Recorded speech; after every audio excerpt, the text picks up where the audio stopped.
E aí galera, beleza? Nesse vídeo eu vou responder algumas perguntas que a gente sempre ouve na academia, beleza? Vai ser muito bom, hein? Vem comigo, vamos lá!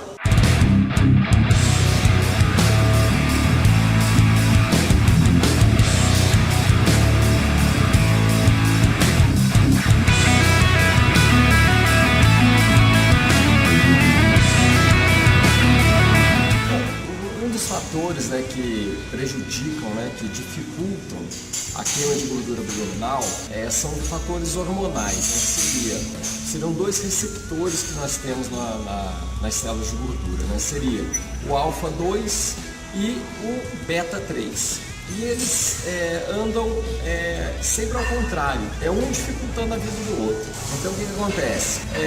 O beta-3 ele acelera a queima de gordura e o alfa-2 é o contrário, ele faz você estocar a gordura. Então o que acontece? A dificuldade em se perder, dos fatores de ser difícil de perder gordura abdominal é esse, porque a maior concentração desses dois compostos é o alfa-2, então a dificuldade de perda de gordura abdominal é maior.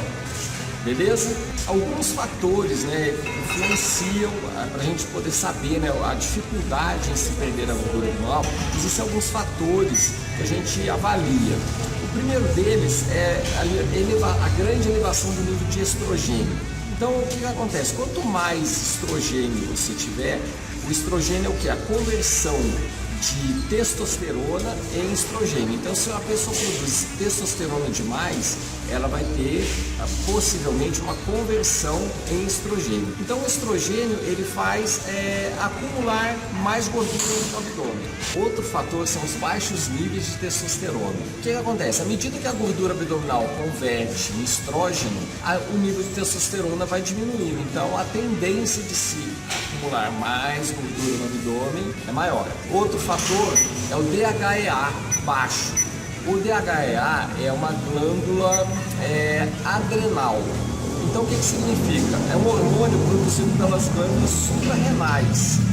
Então se a gente tiver com o nível de DHEA desregulado, a tendência é uma liberação maior de cortisol.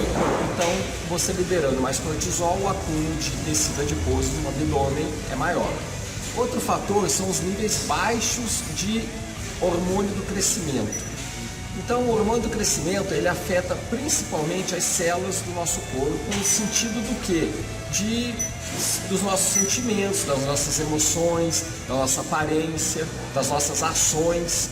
Então, se o nosso nível de hormônio do crescimento estiver baixo, a gente vai ficar mais quebrado, mais cansado, vai ficar indisposto e não vai praticar uma atividade física e vai ficar totalmente desmotivado em fazer uma dieta balanceada também.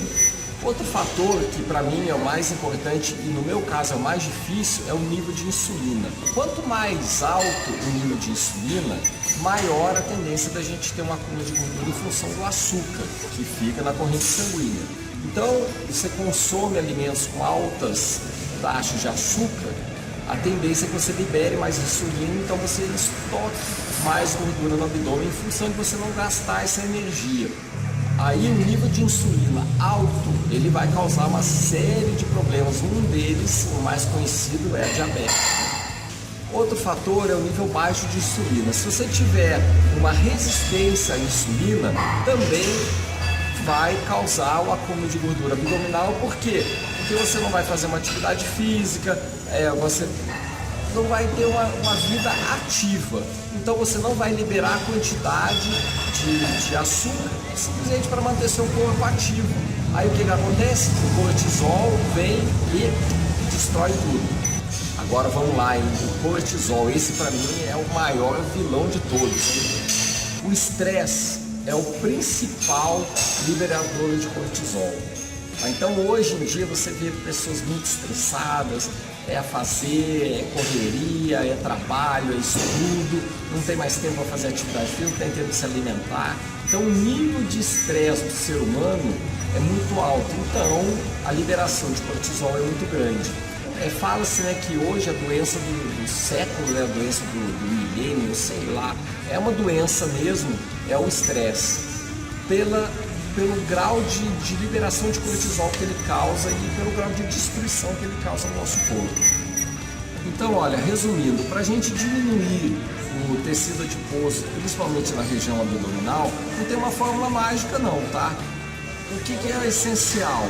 É a gente ter uma vida saudável, calma, uma vida tranquila, apesar da correria do dia a dia, tá? Mas manter uma alimentação saudável e uma boa noite de sono é o suficiente, beleza? Bom, a gente precisa entender que emagrecer é diferente de perder peso. São opostos, tá? Isso aí, muita gente acha que eles são a mesma coisa, mas não são não, eles são totalmente diferentes. Emagrecer é o quê? É você perder a gordura corporal, seria você diminuir o seu tecido adiposo. E a perda de peso é a perda da massa corporal, é o seu volume. Então veja, é volume e diminuição de tecido adiposo. São duas coisas diferentes. Então espero que essa explicação simples ajude você. Eu não estou perdendo peso na balança, tal. Então a gente precisa entender o que? Se você não está perdendo peso na balança, possivelmente as suas medidas estão diminuindo. Se as suas medidas estiverem diminuindo, você está no caminho certo. Lembra, gente, olha, no vídeo passado uma aluna minha falou, olha, não se preocupem com balança, se preocupem simplesmente em diminuir o seu tecido adiposo. Não esqueçam, tá? São duas coisas diferentes, emagrecer e perder peso. São opostos. Não esqueçam disso, beleza? Agora, gente, eu vou falar uma máxima, né, que acontece muito aqui na academia, deve acontecer em várias academias aí desse mundão afora. Aula experimental. Então vamos lá, vamos entender o que seria uma aula experimental. A aula experimental seria a pessoa vir na academia fazer o que ela já faz em outra. Vamos entender por que eu não libero na minha academia essa aula experimental. O banco de supino, ele é igual aqui na minha academia, aqui atrás, e ele é igual na academia que esse indivíduo está fazendo. Então o aparelho, os equipamentos, eles são universais. Não tem uma distinção, sim, tem a distinção de marca, um é mais bonito que o outro não tem solda, o outro tem, o banco é mais fofinho, mas a mecânica do movimento é a mesma. Então, se ele já faz um supino lá na academia que ele está fazendo, qual vai ser a diferença dele vir fazer na minha? Nenhuma. A diferença na minha academia sou eu que vou prescrever o trabalho para ele. Então, para que um aluno, uma pessoa de fora venha fazer uma aula experimental na minha academia, ela tem que ter uma avaliação física atual. Se ela não tem essa avaliação física atual, eu vou fazer uma avaliação física para ela fazer uma aula. E essa aula é paga, porque ela está usufruindo do meu trabalho. Gente, eu não alugo o espaço da minha academia, eu sou prestador de serviço, eu estou aqui para elaborar o treino para você dentro do seu objetivo e orientar você nutricionalmente. Então agora vocês entenderam por que eu aqui na minha academia não adoto esse princípio de aula experimental?